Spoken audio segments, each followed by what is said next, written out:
రెండవ పేతురు 1వ అధ్యాయం. యేసుక్రీస్తు దాసుడును అపొస్తలుడునైన సీమోను పేతురు, మన దేవుని యొక్కయు రక్షకుడైన యేసుక్రీస్తు యొక్కయు నీతిని బట్టి మావలనే అమూల్యమైన విశ్వాసము పొందిన వారికి శుభమని చెప్పి వ్రాయునది. తన మహిమను బట్టియు గుణాతిశయమును బట్టియు మనలను పిలిచిన వాని గూర్చిన అనుభవ జ్ఞానమూలముగా ఆయన దైవశక్తి జీవమునకును భక్తికిని కావలసిన వాటినన్నిటినీ మనకు దయచేయుచున్నందున దేవుని గూర్చినట్టియు మన ప్రభువైన యేసును గూర్చినట్టియునైన అనుభవ జ్ఞానము వలన మీకు కృపయు సమాధానమును విస్తరించునుగాక. ఆ మహిమ గుణాతిశయములను బట్టి ఆయన మనకు అమూల్యములను అత్యధికములునైన వాగ్దానములను అనుగ్రహించియున్నాడు. దురాశను అనుసరించుట వలన లోకమందున్న భ్రష్టత్వమును ఈ వాగ్దానముల మూలముగా మీరు తప్పించుకొని దేవస్వభావమునందు పాలివారగునట్లు వాటిని అనుగ్రహించెను. ఆ హేతువు చేతనే మీ మట్టుకు మీరు పూర్ణ జాగ్రత్త గలవారై మీ విశ్వాసమునందు సద్గుణమును, సద్గుణమునందు జ్ఞానమును, జ్ఞానమునందు ఆశానిగ్రహమును, ఆశానిగ్రహమునందు సహనమును, సహనమునందు భక్తిని, భక్తియందు సహోదర ప్రేమను, సహోదర ప్రేమయందు దయను అమర్చుకొనుడి.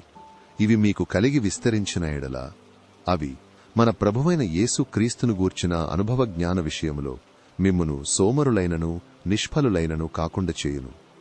ఇవి ఎవనికి లేకపోవునో వాడు తన పూర్వ పాపములకు శుద్ధి కలిగిన సంగతి మరచిపోయి గ్రుడ్డివాడును దూరదృష్టి లేనివాడునగును. అందువలన సహోదరులారా, మీ పిలుపును ఏర్పాటును నిశ్చయము చేసుకొనుటకు మరి జాగ్రత్త పడుడి. మీరిట్టి క్రియలు చేయువారైతే ఎప్పుడునూ తొట్రిల్లరు. అలాగున మన ప్రభువును రక్షకుడునైన యేసుక్రీస్తు యొక్క నిత్య రాజ్యములో ప్రవేశము మీకు సమృద్ధిగా అనుగ్రహింపబడును. కాబట్టి మీరు ఈ సంగతులను తెలిసికొని మీరంగీకరించిన సత్యమందు స్థిరపరచబడియున్నను. వీటిని గూర్చి ఎల్లప్పుడూ మీకు జ్ఞాపకము చేయుటకు సిద్ధముగా ఉన్నాను. మరియు మన ప్రభువైన యేసుక్రీస్తు నాకు సూచించిన ప్రకారము నా గుడారమును త్వరగా విడిచిపెట్టవలసి వచ్చునని ఎరిగి నేను ఈ గుడారములో ఉన్నంతకాలము ఈ సంగతులను జ్ఞాపకము చేసి మిమ్మును రేపుట న్యాయమని ఎంచుకొనుచున్నాను. నేను మృతి పొందిన తరువాత కూడా మీరు నిత్యము వీటిని జ్ఞాపకము చేసి కొనున్నట్లు జాగ్రత్త చేతును.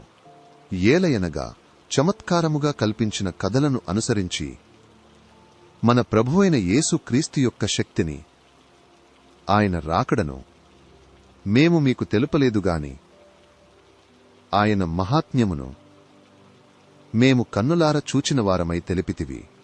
ఈయన నా ప్రియకుమారుడు, ఈయన యందు నేను ఆనందించుచున్నాను అను శబ్దము మహాదివ్య మహిమ నుండి ఆయన యొద్దకు వచ్చినప్పుడు తండ్రి అయిన దేవుని వలన ఘనతయు మహిమయు ఆయన పొందగా మేము ఆ పరిశుద్ధ పర్వతము మీద ఆయనతో కూడా ఉండినవారమై ఆ శబ్దము ఆకాశము నుండి రాగా వింటిమి. మరియు ఇంతకంటే స్థిరమైన ప్రవచన వాక్యము మనకున్నది. తెల్లవారి వేకువ చుక్క మీ హృదయములలో ఉదయించు వరకు ఆ వాక్యము చీకటిగల చోటున వెలుగిచ్చు దీపమైనట్టున్నది. దానియందు మీరు లక్ష్యముంచిన ఎడల మీకు మేలు. ఒకడు తన ఊహను బట్టి చెప్పుట వలన లేఖనములో ఏ ప్రవచనమును పుట్టదని మొదట గ్రహించుకొనవలను. ఏలయనగా ప్రవచనము ఎప్పుడునూ మనుష్యుని ఇచ్చను బట్టి కలుగలేదుగాని మనుష్యులు పరిశుద్ధాత్మ వలన ప్రేరేపింప బడినవారై దేవుని మూలముగా పలికిరి. 2వ అధ్యాయం. మరియు అబద్ధ ప్రవక్తలు ప్రజలలో ఉండిరి. అటువలనే మీలోనూ అబద్ధ బోధకులుందురు. వీరు తమ్మును కొనిన ప్రభువును కూడా విసర్జించుచు తమకు తామే శీఘ్రముగా నాశనము కలుగజేసికొనుచు నాశనకరమగు భిన్నాభిప్రాయములను రహస్యముగా బోధించుదురు. మరియు అనేకులు వారి పోకిరి చేష్టలను అనుసరించి నడుతురు. వీరిని బట్టి సత్యమార్గము దూషింపబడును. వారు అధిక లోభులై కల్పనావాక్యములు చెప్పుచు మీ వలన లాభము సంపాదించుకుందురు. వారికి పూర్వము నుండి విధింపబడిన తీర్పు ఆలస్యము చేయదు. వారి నాశనము కునికి నిద్రపోదు. దేవదూతలు పాపము చేసినప్పుడు దేవుడు వారిని విడిచిపెట్టక పాతాళ లోకమందలి కటిక చీకటిగల బిలములలోనికి త్రోసి తీర్పుకు కావలిలో ఉంచబడుటకు వారిని అప్పగించెను. మరియు ఆయన పూర్వకాలమందున్న లోకమును విడిచిపెట్టక భక్తిహీనుల సమూహము మీదికి జలప్రళయమును రప్పించి నప్పుడు నీతిని ప్రకటించిన నోవహును మరి 7 కాపాడెను. మరియు ఆయన సొదొమ గొమొర్రాలను పట్టణములను భస్మము చేసి ముందుకు భక్తిహీనులగు వారికి వాటిని దృష్టాంతముగా ఉంచుటకై వాటికి నాశనము విధించి దుర్మార్గుల కామ వికారయుక్తమైన నడవడిచేత బహుబాధపడిన నీతిమంతుడగు లోతును తప్పించెను. ఆ నీతిమంతుడు వారి మధ్యను కాపురముండి తాను చూచిన వాటిని బట్టియు వినిన వాటిని బట్టియు వారి అక్రమమైన క్రియల విషయంలో దినదినము నీతిగల తన మనస్సును నొప్పించుకొనుచు వచ్చెను. భక్తులను శోధనలో నుండి తప్పించుటకును దుర్నీతిపరులను ముఖ్యముగా మలినమైన దురాశ కలిగి శరీరానుసారముగా నడుచుకొనుచు ప్రభుత్వమును నిరాకరించుచు శిక్షలో ఉంచబడిన వారిని తీర్పు దినము వరకు కావలిలో ఉంచుటకును ప్రభువు సమర్థుడు. వీరు తెగువగలవారును స్వేచ్ఛాపరులునై మహాత్ములను దూషింపవెరువకయున్నారు. దేవదూతలు వారికంటే మరి అధికమైన బలమును శక్తియు గలవారైనను ప్రభువు ఎదుట వారిని దూషించి వారిమీద నేరము మోపవెరతురు. వారైతే పట్టబడి చంపబడుటకే స్వభావసిద్ధముగా పుట్టిన వివేకశూన్యములగు మృగముల వలె ఉండి తమకు తెలియని విషయములను గూర్చి దూషించుచు తమ దుష్ప్రవర్తనకు ప్రతిఫలముగా హాని అనుభవించుచు తాము చేయు నాశనముతోనే తామే నాశనము పొందుదురు. ఒకనాటి సుఖాను భవము సంతోషమని ఎంచుకొందురు. వారు కళంకములును నిందాస్పదములునై తమ ప్రేమ విందులలో మీతో కూడా అన్నపానములు పుచ్చుకొనుచు తమ భోగములయందు సుఖించుదురు. వ్యభిచారిణిని చూచి ఆశించుచు పాపము మానలేని కన్నులు గలవారును అస్థిరులైన వారి మనస్సులను మరులుకొల్పుచు లోభిత్వమందు సాధకము చేయబడిన హృదయము గలవారును శాపగ్రస్తులునయ్యుండి తిన్నని మార్గమును విడిచి బెయోరు కుమారుడైన బిలాము పోయిన మార్గమును బట్టి త్రోవ తప్పిపోయిరి. ఆ బిలాము దుర్నీతి వలన కలుగు బహుమానమును ప్రేమించెను. అయితే తాను చేసిన అతిక్రమము నిమిత్తము అతడు గద్దింపబడెను. ఎట్లనగా నోరులేని గార్ధభము మానవ స్వరముతో మాటలాడి ఆ ప్రవక్త యొక్క వెట్టితనము అడ్డగించెను. వీరు నీళ్లులేని బావులును పెనుగాలికి కొట్టుకునిపోవు మేఘములునై యున్నారు. వీరి కొరకు గాఢాంధకారము భద్రము చేయబడియున్నది. వీరు వ్యర్థమైన డంబపు మాటలు పలుకుచు తామే శరీర సంబంధమైన దురాశలు గలవారై తప్పు మార్గమందు నడుచువారిలో నుండి అప్పుడే తప్పించు కొనిన వారిని పోకిరి చేష్టల చేత మరలు కొల్పుచున్నారు. తామే భ్రష్టత్వమునకు దాసులయ్యుండియు అట్టివారికి స్వాతంత్ర్యము ఇత్తుమని చెప్పుదురు. ఒకడు దేనివలన జయింపబడునో దానికి దాసుడగును గదా. వారు ప్రభువును రక్షకుడునైన యేసుక్రీస్తు విషయమైన అనుభవ జ్ఞానము చేత ఈ లోకమాలిన్యములను తప్పించుకొనిన తరువాత మరల వాటిలో చిక్కుబడి వాటి చేత జయింపబడిన ఎడల వారి కడవరి స్థితి మొదటి స్థితి కంటే మరి చెడ్డదగును.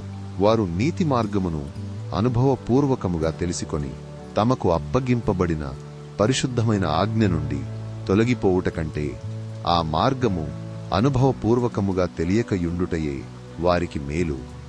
కుక్క తన వాంతికి తిరిగినట్టును కడుగబడిన పంది బురదలో దొర్లుటకు మళ్లీ నట్టును అను నిజమైన సామెత చొప్పున వీరికి సంభవించెను. 3వ అధ్యాయం. ప్రియులారా, ఈ 2వ పత్రిక మీకిప్పుడు వ్రాయిచున్నాను. పరిశుద్ధ ప్రవక్తల చేత పూర్వమందు పలుకబడిన మాటలను ప్రభువైన రక్షకుడు మీ అపస్తలుల ద్వారా ఇచ్చిన ఆజ్ఞను మీరు జ్ఞాపకము చేసుకొనవలెనను విషయమును మీకు జ్ఞాపకము చేసి నిర్మలమైన మీ మనస్సులను రేపుచున్నాను. అంత్యదినములలో అపహాసకులు అపహసించుచు వచ్చి తమ స్వకీయ దురాశల చొప్పున నడుచుకొనుచు ఆయన రాకడను గూర్చిన వాగ్దానమేమాయను. పితరులు నిద్రించినది మొదలుకొని సమస్తమును సృష్టి ఆరంభముననున్నట్టే నిలిచియున్నదే అని చెప్పుదురని మొదట మీరు తెలిసికొనవలెను. ఏలయనగా పూర్వము నుండి ఆకాశముండెననియు నీళ్లలో నుండియు నీళ్ల వలనను సమకూర్చబడిన భూమియు దేవుని వాక్యము వలన కలిగిననియు వారు బుద్ధిపూర్వకముగా మరతురు. ఆ నీళ్ల వలన అప్పుడున్న లోకము నీటి వరదలో మునిగి నశించెను. అయితే ఇప్పుడున్న ఆకాశమును భూమియు భక్తిహీనుల తీర్పును నాశనమును జరుగుదినము వరకు అగ్ని కొరకు నిలువ చేయబడినవై అదే వాక్యము వలన భద్రము చేయబడియున్నవి. ప్రియులారా, ఒక సంగతి మరచిపోకుడి. ఏమనగా ప్రభువు దృష్టికి ఒక దినము 1000 సంవత్సరముల వలెను 1000 సంవత్సరములు ఒక దినము వలెను ఉన్నవి. కొందరు ఆలస్యమని ఎంచుకొనున్నట్లు ప్రభువు తన వాగ్దానమును గూర్చి ఆలస్యము చేయువాడు కాడుగాని ఎవడను నశింపవలెనని ఇచ్చయింపక అందరూ మారుమనస్సు పొందవలెనని కోరుచు మీ ఎడల దీర్ఘశాంతము గలవాడై యున్నాడు. అయితే ప్రభువు దినము దొంగ వచ్చినట్లు వచ్చును. ఆ దినమున ఆకాశములు మహాధ్వనితో గతించిపోవును, పంచభూతములు మిక్కటమైన వేండ్రముతో లయమైపోవును, భూమియు దానిమీదనున్న కృత్యములను కాలిపోవును.